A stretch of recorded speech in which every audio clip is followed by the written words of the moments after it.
Hello, my chicklets. Welcome to day 5 of AU August. This time we've got post-apocalyptic AU because I am a sucker for post-apocalyptic AUs. That being said, let's start with what's left. You're so crafty, they said. You would be great to have around in an emergency, they said. Virgil huffed as he continued to shift the trash to get to the part that he needed. He was out looking for medical supplies, always a rare commodity, but he would settle for a few electronics he could strip. Honestly, Virgil had not been expecting to see the white plastic of a first aid kit buried in the pile he had been searching. Pushing himself up the pile, he grimaced, his leg aching with the effort. Searching trash heaps wasn't always a safe occupation. He had done the best he could to patch himself up, but he really needed some good bandages and maybe an antiseptic. What they forgot was that I have scrawny noodle arms. Pulling things out of the pile was even more difficult without being able to put his weight on his leg, but he finally got the plastic container out, only for the pile to shift under him. He cursed. In the past few years, the world had gone to hell. Turns out zombies were not only real, but the virus that caused them could spread pretty fast. It was only Virgil's caution that kept him safe during the initial wave. The horde spread quickly through society, especially towns like the one he lived in, but the infection also burned itself out pretty quickly. After taking its toll on the world, it faded into only a few cases, and those were fairly easily contained. But society had suffered a destruction that they couldn't easily come back from. Now Virgil was just trying to survive. He found a lot of what he needed in landfills: canned food that could still be eaten, parts that could be used for purifiers, and a number of other things. It was disgusting, yes, but it kept him alive. At least, it normally did. This time, he had taken the risk and climbed a pile while his leg was still healing. Now, for his stupidity, he was either going to land on something that killed him, suffocate in a pile of garbage, or somehow survive but be miserable until he could find a place to clean off. Honestly, he wasn't sure which was preferable. Virgil closed his eyes, resigned to his fate until he felt two muscular arms catch him and sweep him away from the falling trash. You have to be careful there. What was going on? Did he really just get saved? Maybe if he kept his eyes closed, this would all go away. Other people were dangerous. They normally had an agenda, and when life was on the line, a lot of scruples failed. Virgil took in a shaky breath, but the man did not go away. Slowly opening his eyes, he looked up at the man with dark skin and even darker hair. He had a gleaming smile, and Virgil felt his heart skip a beat. He was handsome. His arms felt strong and protective. Maybe he could relax just a bit? Nope. Virgil immediately replied as he pushed himself away from the other. Thank you for catching me. I'm off now.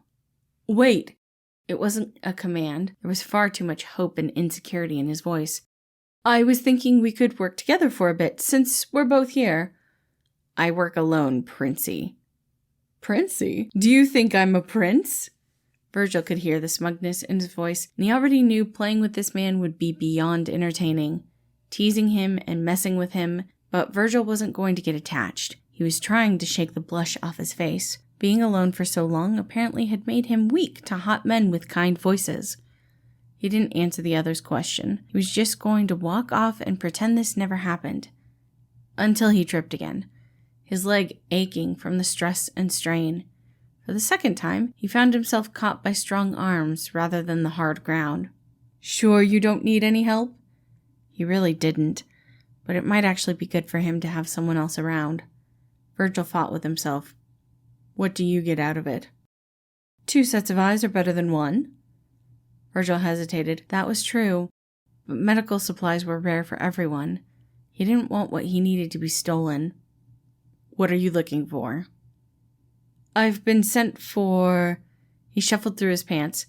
A wire that looks like this. That was actually an easy find. Virgil had about 6 of those back at the house he called his. I can help with that, but only if you help me with what I'm trying to get. Certainly. What exactly are we looking for, Marilyn Monroe? Med supplies. That's a tough ticket to find, though we do have some back at our base. Anything specific? Wait, we? Yeah, I have a small group. I work with my brother, who always goes off on his own to collect things, his boyfriend, who is pretty amazing with gardening, the nerd who knows everything, including medical procedures, and the lying snake who keeps us hidden. And, though I loathe to admit it, is pretty good at keeping us safe inside our walls. Wait, gardening, like vegetables? Yeah, he's pretty good at it too. Virgil could feel his mouth watering. He hadn't had fresh vegetables in a long time. He was barely surviving off old canned food he was able to scrounge up. It wasn't a healthy diet at all. What kind of vegetables? Oh, a couple of things. We have to work with what space we have and all of that, but patent plants, beans, corns, potato, and squash normally. Also a lot of garlic. I never thought I'd get so sick of garlic. He laughed a bit, but Virgil's mind was elsewhere. Was he now considering going with this man purely for food? Maybe. How about we strike a deal? You give me some of those veggies and let me talk with your med boy, and I'll provide you the wiring you need. Really? The man asked, clapping his hands together. By the gods of Rome, that would be amazing. Yeah. Pick your jaw up off the floor. Just remember, I have a few tricks up my sleeve, so if you try anything, I know how to stop you. I wouldn't try a thing, Stormcloud. Virgil rolled his eyes. Come with me. I've got some of those at my place. He was nervous about leading a stranger to the small house he had taken up as his own. He had been watching the place when the outbreak first happened, and the owners never returned. 2 years later, and they still hadn't made it back. Virgil figured he could claim it as his own. The government had pretty much fallen apart anyway. Who was going to stop him? They didn't get very far when Virgil felt the other man's eyes staring at him. What? You're limping. No shit. Were you bitten? No, I sliced my leg a bit. Nothing that won't heal in a few more weeks. Is that why you were looking for med supplies? Maybe. Would you like me to carry you? What? You're injured. I'd be happy to carry you. Virgil sputtered. What? No, I don't need to be carried. Are you sure? The idea was tempting, but no, he was completely self-sufficient. You know, Janice, one of the guys in our group, is constantly reminding us that it's okay to ask for help. Fine, yes, you can carry me, just shut up, Virgil said with a blush, letting the man pick him up. The smirk on the other man's face made Virgil want to smack him, but he didn't. He needed to figure out how to get the upper hand again.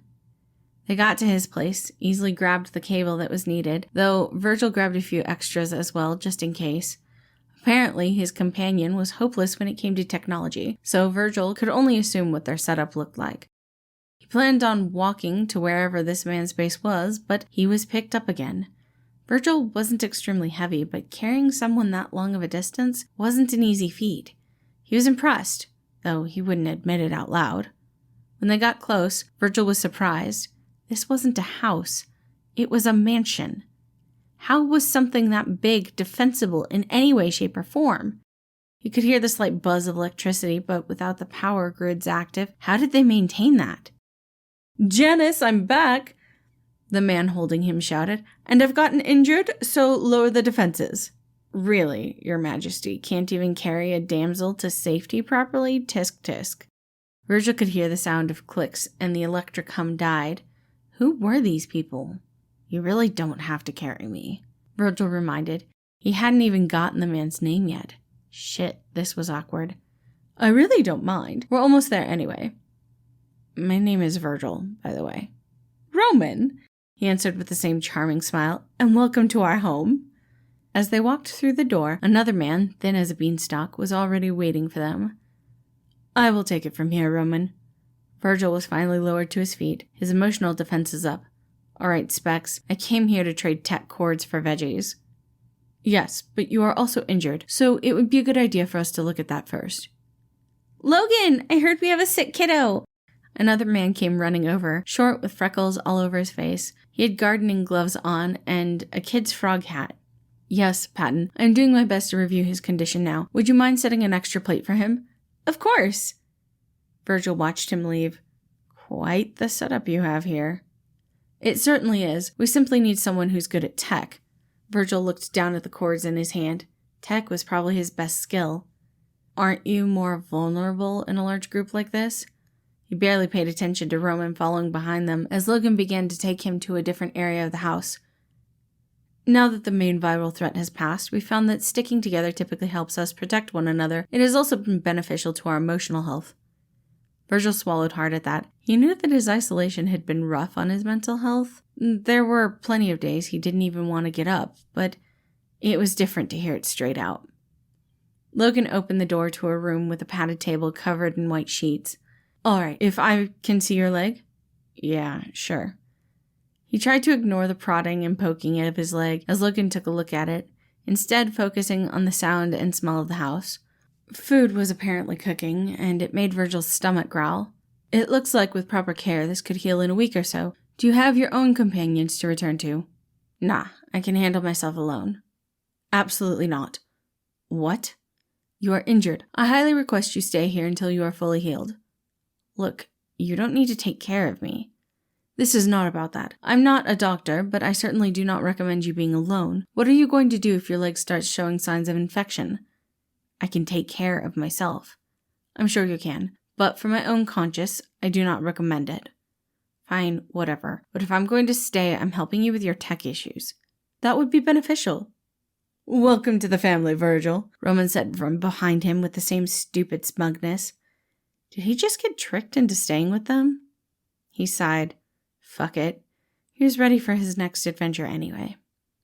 Thank you all for listening. Again, this was What's Left, Day 5 of our AU August series. I do hope you enjoyed it, and I hope you have a wonderful day.